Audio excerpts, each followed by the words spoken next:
बिस्मिल्लाहिर्रहमानिर्रहीम। Mic number 4 में कोई ख़ातून हो नॉन मुस्लिम तो सवाल करें। Assalamu alaikum to all of you. My name is Maya Sasani. I'm staying at Vashi, Navi Mumbai. And my question is, why respected prophets and spiritual scripts were sent to Mid-Asia and nearby Europe, and why not to India? बहन का सवाल है कि profits mid Asia में भेजे गए हैं, Europe में भेजे गए, दिगर ममालिक में भेजे गए, इंडिया में क्यों नहीं भेजे गए?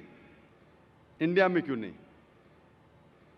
कुरान मजीद में साफ तौर पे लिखा है, साफ तौर पे सूरह रौद में सूरा नंबर 13 आयत नंबर 7 में, वली कुल्ली कौमिन हाद, हमने हर कौम में हिदायत देने वाला भेजा है। साफ तौर पे लिखा है कि अल्लाह सुब्हाना व तआला ने हर कौम में पैगंबर भेजा। और हदीस में आता है कि मोहम्मद सल्लल्लाहु अलैहि वसल्लम फरमाते कि अल्लाह सुब्हाना व तआला ने सारी दुनिया में 1,24,000 पैगंबर भेजे, लेकिन नाम से जिक्र कुरान मजीद में सिर्फ 25 का है। नाम से जिक्र कुरान मजीद में सिर्फ 25 का है, लेकिन कुरान मजीद में अल्लाह ताला फरमाते हैं सूरह निसा सूरा नंबर 4 आयत नंबर 164 में कि कुछ पैगंबर के बारे में हम जिक्र करते हैं, कुछ पैगंबर के बारे में नहीं। तो सारे पैगंबर का जिक्र करना कुरान मजीद में ज़रूरी नहीं, तो ये कुरान मजीद इतनी बड़ी किताब हो जाती, बिल्डिंग से भी बड़ी, इतनी छोटी किताब जब आज अक्सर इंसान नहीं पढ़ते, तो अल्लाह ताला ने ये कुरान मजीद टेलीग्राफिक मैसेज शॉर्ट में इंसानियत को हिदायत दी है। इट्स अ टेलीग्राफिक मैसेज, लेकिन इसमें यह कहा गया है कि हर कौम में हमने पैगंबर भेजा, हर कौम में, ताकि कोई ये नहीं कह सके कि मुझे पैगाम नहीं मिला। इंडिया में भी अल्लाह ने पैगंबर भेजे हैं, नाम से हम उनका जिक्र नहीं जानते, नाम से उनका जिक्र कुरान मजीद में नहीं है। लेकिन एक बात मैं ज़रूर कहना चाहूँगा कि जितने पैगंबर, आखिरी पैगंबर मोहम्मद सल्लल्लाहु अलैहि वसल्लम के पहले आए, उनका पैगाम महदूद था सिर्फ उन लोगों के लिए जहाँ उनने पैगाम दिया। जितने पैगंबर भी आखिरी पैगंबर मोहम्मद सल्लल्लाहु अलैहि वसल्लम के पहले आए, उनका पैगाम महदूद था सिर्फ उन लोगों के लिए। लेकिन क्योंकि मोहम्मद सल्लल्लाहु अलैहि वसल्लम आखिरी पैगंबर है और इसके बाद कोई भी पैगंबर नहीं आएंगे, इसका जिक्र है सूरह अहज़ाब में सूरा नंबर 33 आयत नंबर 40 में कि मोहम्मद सल्लल्लाहु अलैहि वसल्लम आखिरी पैगंबर है। इसीलिए मोहम्मद सल्लल्लाहु अलैहि वसल्लम सिर्फ अरबों या सिर्फ मुसलमानों के लिए नहीं भेजे गए थे, वो सारी इंसानियत के लिए भेजे गए थे। कुरान मजीद में लिखा है सूरह अंबिया में सूरा नंबर 21 आयत नंबर 107 में, वमा अरसलनाका इल्ला रहमतल लिल आलमीन, कि हमने तुम्हें भेजा सारी इंसानियत के लिए, सारे जहां के लिए, सारे आलमीन के लिए। क्योंकि मोहम्मद सल्लल्लाहु अलैहि वसल्लम आखिरी पैगंबर थे, इनके बाद कोई पैगंबर नहीं आएगा, इसीलिए वो सिर्फ मुस्लिम या मुसलमान या अरबों के लिए ने सारे इंसानियत के लिए भेजे गए थे। और कुरान मजीद के पहले कई पैगाम आए, कई वही आए, जितने पैगाम अल्लाह की तरफ से आए कुरान मजीद के पहले, वो सिर्फ महदूद थे चंद लोगों के लिए। लेकिन क्योंकि कुरान मजीद अल्लाह का आखिरी कलाम है, वो सिर्फ अरबों या मुसलमानों के लिए नाजिल नहीं किया गया था, वो सारे इंसानियत के लिए नाजिल किया गया है। और इसका जिक्र आता है सूरह इब्राहिम में सूरा नंबर 14 आयत नंबर 52 और सूरह बकरा सूरा नंबर 2 आयत नंबर 185 में कि हमने ये कुरान सारी इंसानियत को हिदायत के लिए नाजिल किया है।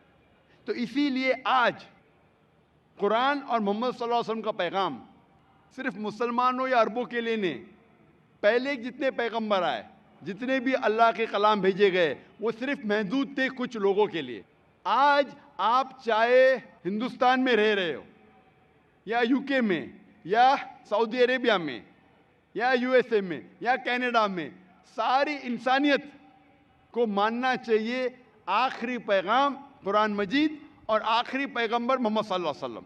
इसीलिए इसका जिक्र, मोहम्मद सल्लल्लाहु अलैहि वसल्लम का जिक्र सारे दिगर मज़ाहिब में है, कि ये आखिरी पैगंबर आने वाले हैं।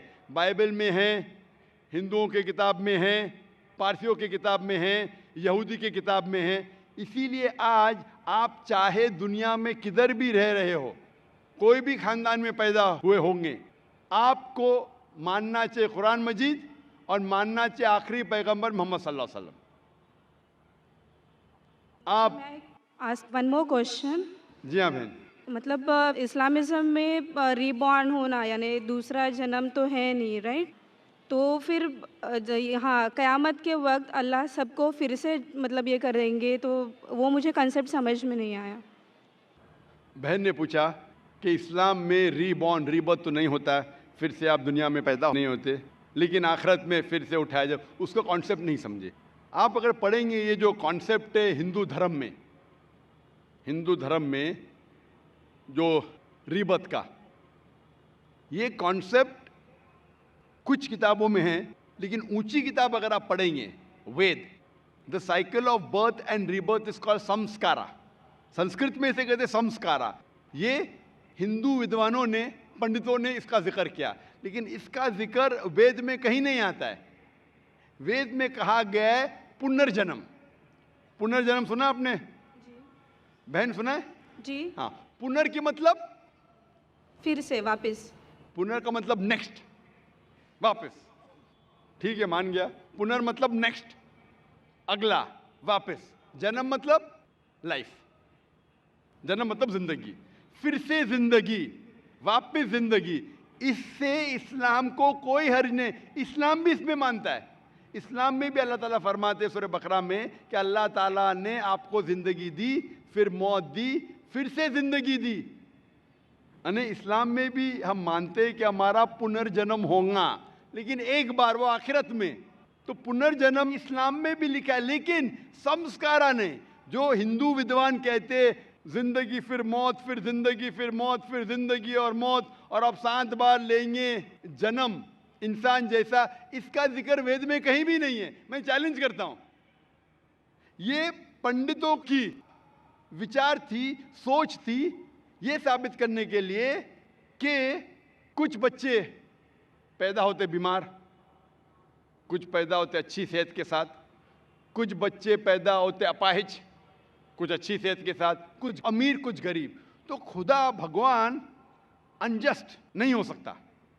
भगवान हमेशा जस्ट है। उनको ये नहीं समझ में आता था बच्चा कैसा अपाहिज पैदा हुआ, बच्चा गरीब कैसा पैदा हो। तो उनने अपनी सोच से सोचने लगे कि भगवान तो गलती नहीं कर सकता, इसीलिए ये बच्चे ने पहले जन्म में गलती किया है, इसलिए अभी अपाहिज पैदा हुआ। पहले जन्म में कुछ गलती किया, इसलिए गरीब पैदा हुआ। पहले जन्म में अच्छा किया तो अमीर पैदा हुआ। ये उनकी सोच है, ये आपके वेद में नहीं लिखा है। इस्लाम में, कुरान मजीद में अल्लाह ताला फरमाते कि बच्चे आपके लिए इम्तिहान हैं। तो बच्चे जब अपाहिज पैदा होते हैं तो ये नहीं कि वो जन्नत में नहीं जा सकते। हर बच्चा मासूम है। बच्चे वालिदैन के लिए फितना है, इम्तिहान है। तो हो सकता है कि कंजेनाइटल हार्ट डिफेक्ट होकर बच्चा पैदा होता है, उसको दिल की बीमारी है। दिल की बीमारी होना मतलब ये नहीं कि बच्चा जहन्नम में जाएगा, लेकिन वालिदैन के लिए एक फितना है, टेस्ट है कि बच्चे अगर बीमार पैदा होते हैं फिर भी वालिदैन अल्लाह पे भरोसा करते हैं क्या नहीं। हो सकता है कि वालिदैन नमाजी है, अल्लाह के अहकामात पे अमल करते, अल्लाह ताला उनको अच्छा मयार देना चाहता है। मिसाल के तौर पे आप जब पास करते हैं ग्रेजुएशन, तो आप बीए पास कर दिए, बीए बन गए, लेकिन जब आप एमबीबीएस एग्जाम देते आपके नाम के आगे लग जाता है डॉक्टर। बट एमबीबीएस एग्जाम पास करना बीए एग्जाम से बहुत कठिन है और डिफिकल्ट है और मुश्किल है, लेकिन जब मुश्किल टेस्ट पास करते आपका रिवॉर्ड भी बड़ा है। तो अगर बच्चे अपाहिज पैदा होने के बाद फिर भी वालिदैन अल्लाह पे भरोसा करते तो अल्लाह ताला हो सकता है उनको जन्नत फिरदौस देना चाहता है। जन्नत में भी लेवल है। तो ये टेस्ट कर रहा है अल्लाह। किसी को गरीब पैदा करता है, किसी को अमीर पैदा करता है। अमीर या गरीब से आप जन्नत में नहीं जा सकते, बनिस्बत अमीर आदमी को जन्नत में जाना और मुश्किल है, क्योंकि उसका इम्तिहान और कठिन है, डिफिकल्ट है। क्योंकि अमीर को चैरिटी देने का होता है, गरीब को चैरिटी नहीं देने का। ज़कात के अंदर गरीब को फुल मार्क्स, 100 आउट ऑफ 100। अमीर हो सकता है बोलेगा मैं नहीं दूंगा, तो 0 मिला। हो सकता है वो आधा दे रहा है तो आधे मार्क्स मिलेंगे। गरीब को 100 आउट ऑफ 100। हम कहते हैं गरीब है, गरीब के और चांसेस है जन्नत में जाने के लिए। हम कहते हैं गरीब इंसान है। ये हमारी सोच है। अल्लाह ताला इम्तिहान ले रहा है। अल्लाह ताला कहता है कि दौलत एक इम्तिहान है। तो ये हिंदू विद्वान इसे समझ नहीं सके तो संस्कारक है, मौत जिंदगी, मौत जिंदगी, मौत जिंदगी। लेकिन वेद में लिखा है पुनर्जन्म। एक बार आप इस दुनिया में आएंगे, इसके बाद आपकी मौत आएंगी, फिर से उठाया जाएगा आखिरत के दिन पे, और उस दिन आपका हिसाब किताब होगा।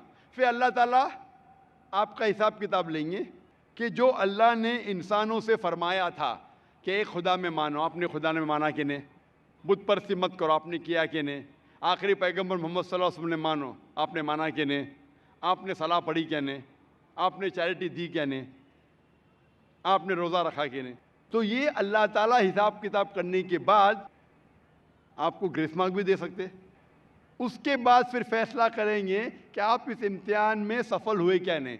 सफल होंगे तो जाएंगे स्वर्ग में, जन्नत में। अगर सफलता नहीं पाएंगे तो आप नरक में जाएंगे, जहन्नम में जाएंगे। तो ये आपके ऊपर अल्लाह ताला ने छोड़ा है कि अगर हिदायत देने के बाद, आपको सही चीज़ बताने के बाद आप अल्लाह के अहकामात पे अमल करते हैं क्या नहीं। तो मैं आपसे पूछना चाहता हूँ बहन, क्या आप मानते हैं कि खुदा एक है? जी बिल्कुल। आप मानते हैं कि बुत परस्ती गलत है? हाँ। आप मानते हैं कि मोहम्मद सल्लल्लाहु अलैहि वसल्लम आखिरी पैगंबर है? हाँ। तो आप इस्लाम कबूल करना चाहेंगे? सर एक्चुअली मैं बेसिक लेवल से स्टडी कर रही हूँ, मैं और बहुत कुछ जानना चाहती हूँ। बेसिक लेवल देखो, आप इट्स जस्ट इनिशियल। आपको स्कूल में दाखिल होना चाहिए बस। जी बिल्कुल। ABC भी आए तो खलास दाखिल तो हो गए। आप 10th पास करेंगे, PhD करेंगे, हमने बोलेंगे पहले मैं PhD सीखूंगी फिर मैं नर्सरी में जाऊंगी। नहीं नहीं। तो इस्लाम में दाखिल होने के लिए 2 शराइत है। कौन सी? 2 शराइत, एक अल्लाह में मानो, बुत परस्ती मत करो, और आखिरी पैगंबर मोहम्मद सल्लल्लाहु अलैहि वसल्लम थे।